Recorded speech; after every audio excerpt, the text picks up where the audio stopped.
এরপর প্রশ্ন হলো, আমাদের গ্রামের ছেলেদের খাতনা করালে অথবা বিয়ে অনুষ্ঠানে অনেকে বড় বড় ডেক নিয়ে এসে গান বাজনা বাজায়, এতে আশপাশের মানুষের অনেকের অসুবিধা হয়। এরূপ গান বাজানো শরীরের দৃষ্টিতে জায়েজ আছে কিনা দয়া করে একটু জানাবেন। এই অনাচার বাংলার ঘরে ঘরে, শহরে গ্রামে সব জায়গায় এই অনাচার আছে না নাই?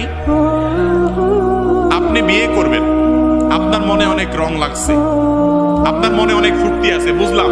আপনি সেজন্য গান শুনবেন, গাইবেন, আপনি নাচতে নাচতে লাফাইতে লাফাইতে আপনি ছাদেরতে পড়ে যান, আপনার ব্যাপার।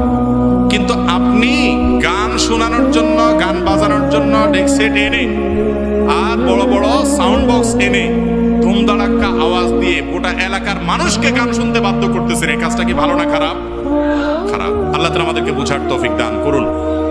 আমাদের দেশে সবচাইতে বর্বর, সবচাইতে বাজে কালচারের মধ্যে একটা হলো এটা, যে কোনোভাবে এই ধরনের হারাম জিনিস এটার করা যাবে। আল্লাহ তাআলা আমাদেরকে বুঝার তৌফিক দান করুন।